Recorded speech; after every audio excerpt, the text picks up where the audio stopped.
right, so get this. 1932 Australia.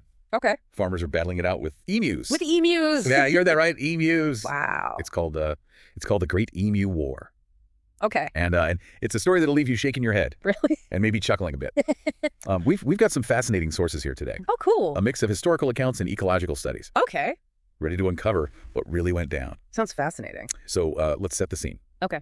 It's post-World War I, and Australia is encouraging veterans to take up farming, Oh, wow. specifically wheat farming. Mm-hmm. The government's practically giving away land. Oh, wow. Okay. Seems like a good deal, right? Yeah, on the surface, yes. Okay. But then the Great Depression hits, Oh. and wheat prices plummet. Oh, no. Suddenly, these veterans who had put all their hopes into farming, Yeah. they find themselves in a pretty dire situation. Yeah, that's tough. Yeah. And as if that wasn't enough, Mhm. enter the emus. Now, these aren't just a few birds pecking around. Right. We're talking tens of thousands of them, Wow. migrating from the arid inland towards the coast Okay. in search of food and water.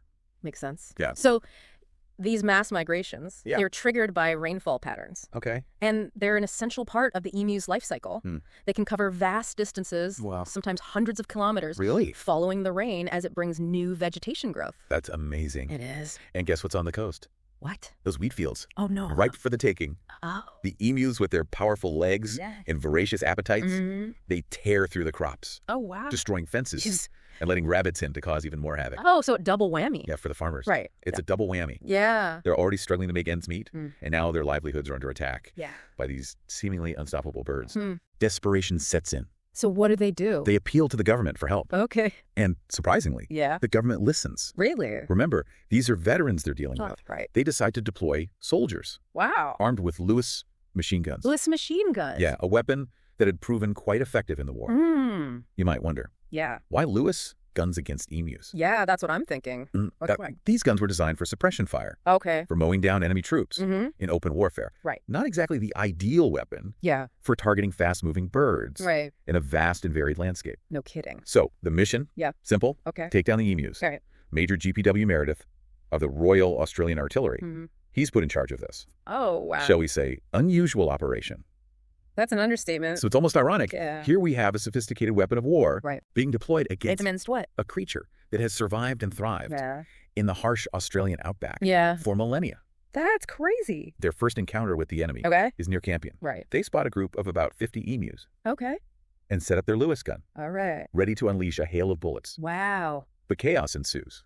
What happens? Emus, unlike human soldiers, Yeah. they don't march in formation. Right. They scatter, Oh. running in every direction. Oh, wow. Their speed and agility surprising the soldiers. I bet. We're talking speeds up to 50 kilometers per hour. Wow, that's fast. And their long strides and powerful legs Yeah. make them incredibly difficult to hit. I can imagine.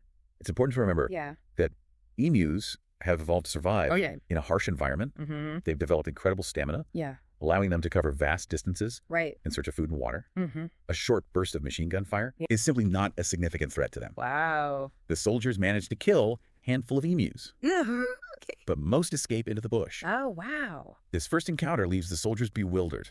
I bet. They weren't expecting such resistance from, Yeah. well, birds. Right. It's a classic example Yeah. of underestimating your opponent. For sure. The soldiers were prepared for a traditional battlefield, Mm-hmm. not a guerrilla war against incredibly resilient birds. That's wild. Undeterred, Okay. they press on, Right. learning of a large gathering of emus near a dam. Okay. Over 1,000 birds this time. 1,000. Yeah. Wow. They figure more targets, more success. Makes sense. They set up their Lewis gun. And once again, Yeah. the emus prove to be elusive targets. Oh, no. Their movements are unpredictable, Mm-hmm. and their small scattered groups Right. make them difficult to target effectively. Wow. And to top it all off, Yeah. the gun jams. A mechanical failure at the worst possible moment. Oh, jeez. The emus, sensing weakness, Yeah. scatter once more. Wow. Major Meredith, observing this spectacle, Yeah. reportedly remarked, Okay. if we had a military division with the bullet-carrying capacity of these birds, Wow. it would face any army in the world. Oh, my God. It's a humorous observation, Yeah. but it also highlights a key point. What's that?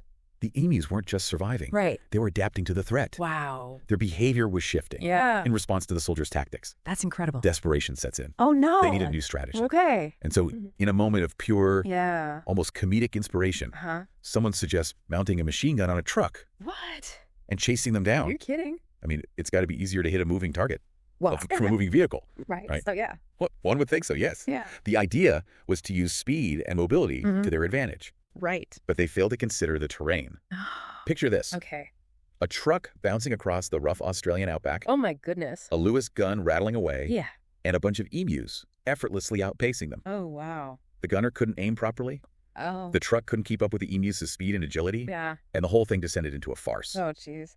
So the truck chase was a real turning point. Yeah. It really exposed the flaws in the military strategy, and the whole operation started to unravel. Yeah, 6 days in. 6 days. They'd used a ridiculous amount of ammunition, Oh, wow. faced public ridicule, Oh, no. and had very little to show for their efforts. Oh, jeez. Fewer than 300 emus had been killed. Oh. It was a humiliating defeat, Yeah. and the government, facing mounting pressure, Right. decided to call it off. So they just gave up. Well, the withdrawal was a tacit acknowledgement Yeah. that this wasn't a war they could win, at least not with conventional tactics. It also speaks to the hubris of human intervention Yeah. in the natural world.